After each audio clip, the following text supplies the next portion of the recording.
So now that Microsoft has officially closed the deal with acquiring Activision Blizzard King, they officially own them. We have a lot of games that are possible to see a comeback. And that's been a lot of the talk. I mean, for me personally here on the channel, you guys have heard me throughout this whole kind of ordeal that my biggest thing was questioning, well, will Phil Spencer bring back some of the classic games? Will Phil Spencer, take that initiative to bring back some of the classics that were such fan favorites? And he actually spoke on it. So I want to talk about that here in this video. If you enjoy this one, be sure to leave a like, subscribe for more, do a variety of gaming content here on this channel, talk about the games and play the games, kind of the best of both worlds. But I also want to know in the comments section below, what games would you guys like to see return? For me, I've been saying it over and over again. My biggest one is Tony Hawk Pro Skater. They kind of brought it back, and then Activision just kind of was like, oh, whatever, with Tony Hawk Pro Skater 1 and 2.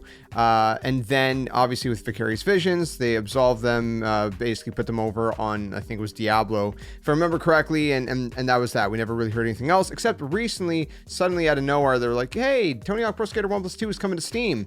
So that was interesting. But obviously there was rumors we talked about here on the channel about Tony Hawk Pro Skater 3+4 being in the works, different things like that. It's sometime, or at least being talked about, and that never came to fruition, obviously.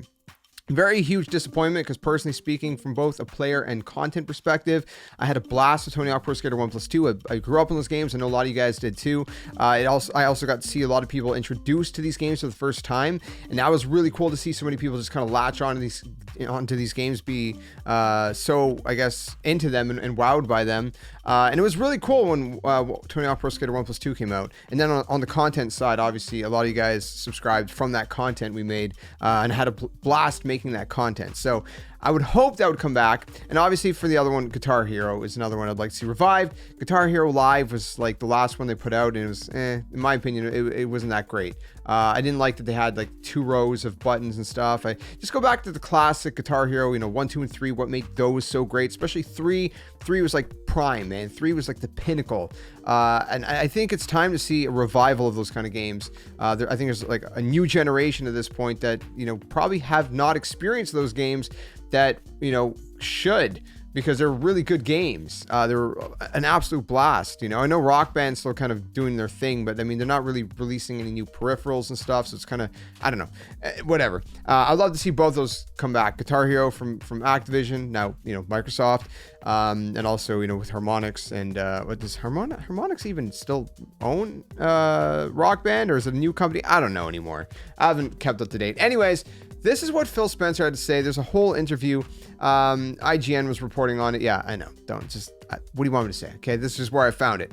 And so I'm going to throw the whole thing up on, well, at least half it up on screen right now. We'll go through this part, and there's a second section I want to talk about as well. So this is what he said. He said, I just don't think that a team working on something that isn't their passion leads to the best results. He's basically saying that, like, he's not going to just force developers to revive old games for the sake of doing it if they're not really passionate about it. But at the same time, you'd assume that a lot of these developers would probably want to revisit some of these classics, just like us as players. I mean, a lot of these developers are also fans of these games, so keep that in mind. But he basically goes on to say how he says, when I just think about not just Activision, Blizzard King, you add in Bethesda, you add in Xbox's history, Rare, the amount of franchises that we now have in our portfolio, it's kind of inspiring. It's daunting, he says.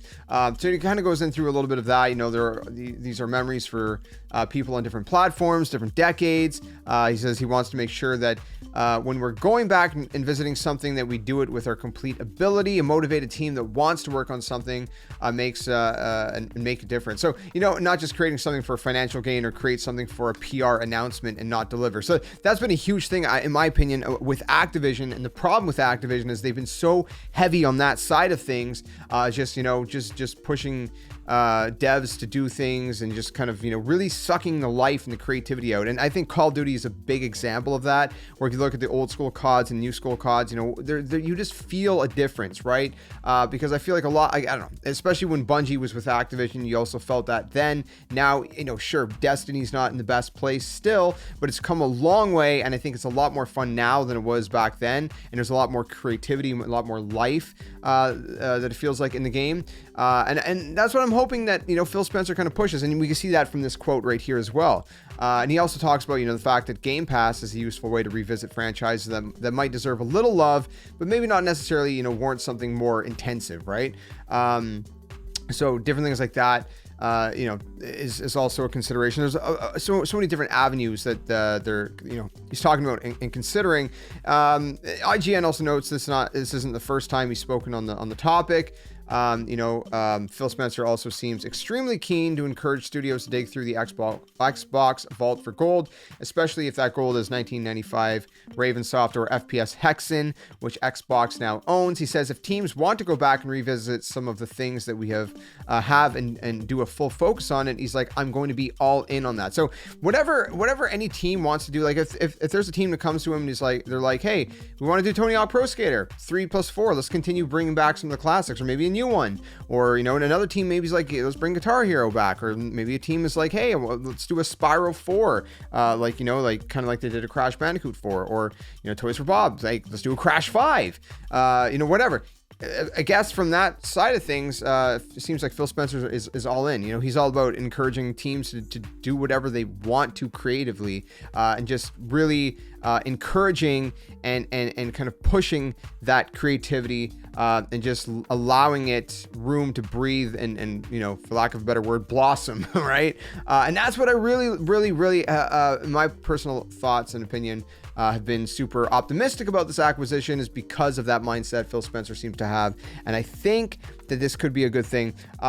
There's also another section I'll throw up on screen you guys can see, because you know, IGN does note that you know, as soon as this was announced that Microsoft had bought Activision Blizzard, fans started creating their own wish list, like you see I've done here. And ironically, the two big games that IGN notes that a lot of people have been talking about are Guitar Hero and Tony Hawk's Pro Skater. So I have a little bit of hope that because there's so many people that want to see this back, I'm hoping there's obviously devs that also want to create that. I know Vicarious Visions, when they created Tony Hawk Pro Skater 1+2, they seemed pretty passionate about, you know, revisiting those games and bringing them back to life. So I would assume that there's probably at least a group of people within, you know, the whole umbrella of Activision and Xbox now as well, that would want to work on these games. So I think there's a good chance we could see some of these games make a revival, at least, you know, things like Tony Hawk Pro Skater and Guitar Hero, you know, especially Tony Hawk, since we've seen that 1+2. So I'm holding on to that hope, but I want to know, again, in the comments below, let me know, what games do you guys hope to see make a comeback, make a revival, that are, you know, maybe under the Activision umbrella? Maybe not, maybe just something that maybe, you know, is under whatever is under the portfolio for Xbox and Microsoft, right? It doesn't have to be Activision, but obviously, you know, talking about the Activision acquisition is why I mentioned that. You know, like I said, for me, Tony Hawk Pro Skater and Guitar Hero, but for you, let me know in the comments. Be sure to subscribe, hit the like button if you guys enjoyed this one. We do a variety of gaming content here. Nintendo content goes on a different channel if you're into Nintendo stuff. You can find a link in the description below, as well as everything else. And I hope to see you guys soon. Another one. Tell them friends. Game on. Thanks for watching. Hey you! What are you doing? Join the Skeleton Army! Do it today! Don't wait till tomorrow, because tomorrow might never come. The Earth is gonna fade, that's inevitable. The next second of your life's not even promised, so you better think about where you're going, and you might as well just join the Skeleton Army. Plus, we do kind of like you a little bit, so it'd be nice to see you around here. But if you don't want to, hey, your loss. See you later.